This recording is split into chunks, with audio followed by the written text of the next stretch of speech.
Hello, this is Al, and here we have a Ninjago set review.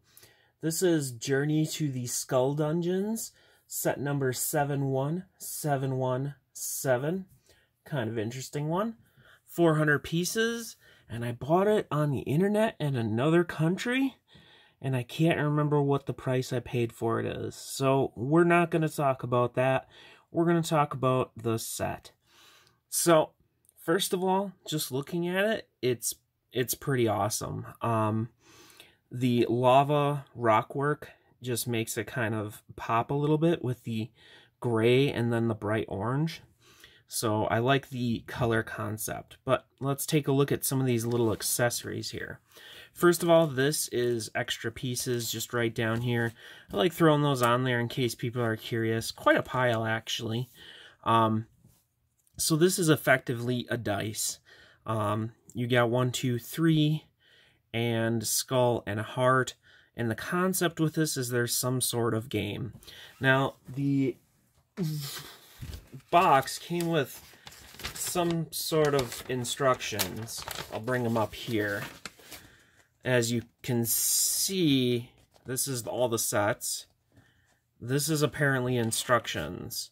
There are really no words, so I'm not sure. Maybe there's something more online somewhere, but yeah, I'm not a fan, to say the least. The concept of game, I am a fan of.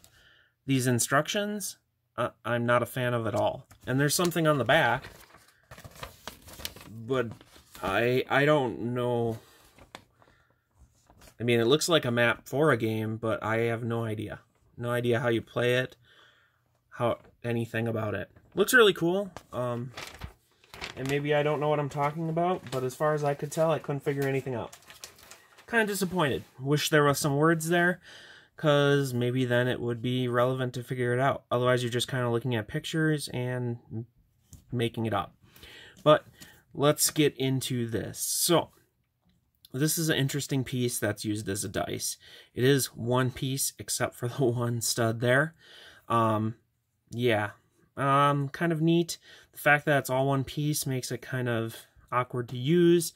The fact that it effectively has dice-looking mechanics makes it awkward to use for like mocks and stuff, but kind of neat in effect. Here we have kind of like your little life or equipment bar. You could put a figure here, you can put weapons and equipment in there, and these could be your health points, which are actually gold hearts, which is a pretty neat piece. You mark one down and you run out, you lose. I'm assuming, I'm not sure. But actually, I like the concept of utilizing Lego for games. This simple life keeping track of concept is fantastic. And maybe one day I'll do a more detailed video on the fact that you can use Lego for all kinds of games. To make your custom ones, to remake board games, whatever. But otherwise, let's take a look at our figures. So, they have a variety of weapons. They all have one of these shields, the good guys at least. And you can see they have pretty nice prints on their legs and chests. And it does fall around to the back, but they are wearing this equipment here, which, as you can see, has one stud back there. I do go over the figures quite a bit more in my parts review, which should be up on my channel. But here you can see pretty simple face expressions, happy and focused. And that is a trend on all of our heroes here. Again, all the prints on them are just a bit different because the concept with all the ninjas is different colors. And Naya has a spear. And he has a crazy mace, which actually is just a lot of these nice pieces, actually, that I really like. The 1x1 tile-like pyramids, and obviously very similar equipment. And he's holding, I believe, Lloyd's weapons. Just because he's trapped, maybe he dropped them, and that was foolish of him. Again, we have kind of a smirk there, and then on the back we have a determined focus type look. But again, nice print on there, like the shiny metallic, like the fact that the legs have a print on them. Pretty nice, actually. And let's help Lloyd out of this prison, and if he can Get out. Oh gosh, he fell in the lava. But thankfully he had lava protection spell on, so he's fine. So again, nice printing on the figure right there, and on the back has more printing too, and very similar to, I believe he's Jay kind of look, kind of a turban look, and a smile. So let's get all that aside here, bring this in a little bit more, and look at our bad guy. So basically he's like an orc, and a really fine orc. He's got kind of this built up axe, which is a pretty simple little weapon. It uses the clip axe piece, fitting with color-wise. Otherwise, we have a sand green type orc. He's got a 4-pack there as far as I can tell. He's got some nice printing on his legs. You can kind of see some scaling, and that continues onto the back. And he has this kind of weird neck attachment. I want to say they've used it in different colors before, but really nice, adds quite a bit of detail. And then he has this top knot piece. Otherwise, really nice printing on all of the figures. The fact that they all have leg printing too is pretty nice. And they all have like a neck kind of shoulder type thing. But looking at the set. So first of all, like I said, there's a board game aspect to this. And as you can see, this actually can clip off. I'd imagine you can move it around. So we'll look at the little tail part here. So like I said, I like the color that they got going, the orange and then the gray. So you imagine that this is lava and then this is just some rocks you can manage to jump or run across. And you can see that there's different stickers on there. These are kind of game features, I think. Not exactly sure how the game works. I do like how they use this to kind of have this green magical flame going.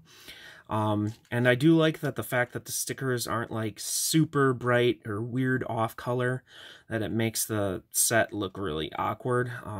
A good example would be how Hidden Side kind of is. It would be bad if like these were all like bright blue, you know, it just wouldn't fit. So the small stickers are pretty nice. There's a yucky spider there. There is a feature here, which if you put a figure on, and since he's feeling kind of cocky, and you push this part in, it pops that brick off. Or not, plate, I should say. It's a really nice, simple mechanism, and you can really get some height on it, but basically all it is a little built-up place here. You push that in, and it pops this little thing up, which in turn pushes that off. Pretty ingenious, pretty cool. The other thing that's kind of neat is that these are all on hinges, so you can kind of form it a little bit awkwardly however you want. As far as I can tell, it doesn't affect the game at all or anything. But yeah, just kind of a small little addition part that's kind of nice, that it's convertible and you can change it up. Otherwise, this is the main part of the build.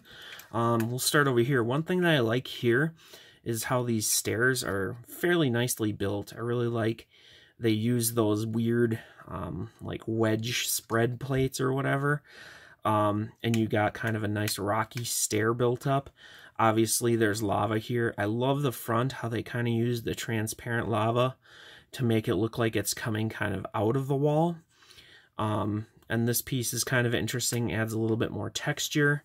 One thing that I really like is kind of how they did this. It's really simple, but it kind of adds to being a realistic build, is that these are supports for, you know, maybe this is a wood deck or something up here. Really like that. This is where it clips on. Really like kind of how they did the lava coming out.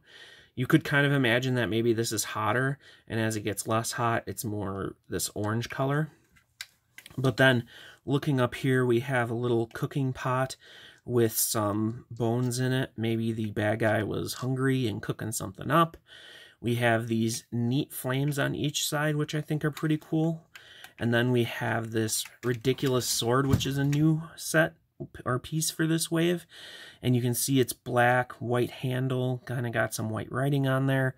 And the skull on the end is pretty neat. There's a hole on it, but it can't use accessories, and this is giant compared to figures.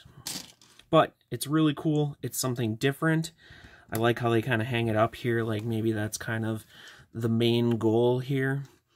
Over here we have the cage.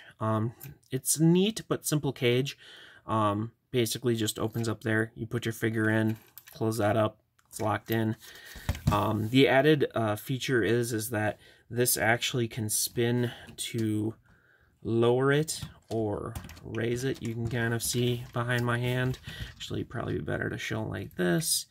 So that's a pretty cool little simple feature. I like how it looks. I like basically the mechanism and how that works there. These are stickers back here, but they do kind of work nicely. They kind of add to the wood, or the ancient type wood or something like that. Pretty cool. But there is some stuff in the back here. So first off, speaking of that area, there is a red gem hiding back here. I don't think that does anything in the game. Down here we have a bed, which actually can come out fairly easy. And it's just a simple bed. We'll assume this is where the bad guy sleeps. He's got a really clean pillow, which is pretty cool. Don't know why it's so clean. But over here we have a blue crystal, which is a really nice color for crystal. So there's a lot of little hidden details. There's also clips here where you could probably put weapons and stuff, or whatever you can imagine that can get clipped. There's a lot of nice parts in here. Check out the parts review for a little bit of detail on that. I want to try to get away from talking about the parts too much in the review and just the overall set. I have to say, I think it's a really good set. If you're not a Ninjago fan, perhaps it's not your thing, but all four of the figures have fantastic printing all across the pieces, so there's usefulness there. You could kind of use them for sci-fi or medieval type stuff. Lots of rock type pieces, obviously, you can see. So there's a lot of good pieces in here, definitely. I don't know about the game. I'm kind of disappointed in the instructions or lack thereof. There are some cool pieces in here. I like these gold hearts. Really good prints. I mean, you get 3 of these shields, and that is a really cool dragon print there. And you can use them as more than just shields. I mean, this is Lego, build it how you want. Yeah, I'm really happy with this set. This was the Target Ninjago set that I had seen, because it was the smaller one. You had 4 of the figures. It had a lot of the new kind of parts to it. Love the green flames and how those are built up. There's no probably real difficult building techniques, but I do feel that the build shows really nicely, and it looks really nice for how small or simple it is. It does contain one of these big rock pieces, if you didn't see that, but yeah, this is a really good set. I'm really happy with it. Let me know if you are in the comments. Probably not your thing, maybe. I don't like the spire, but whatever. I don't know if I'll keep it together, but I'm definitely happy in this overall set. I enjoy building it up, and how the rock work is something I might actually use in my mocks in the future. So that's pretty much all I have to say about that. Oh yeah, and this can spin. Pretty good, actually, if you do it right. And you might even be able to put it on one of those things and use it for the slam things. But that's all I got to say about this set. Thank you for watching, and we will see you in the next video.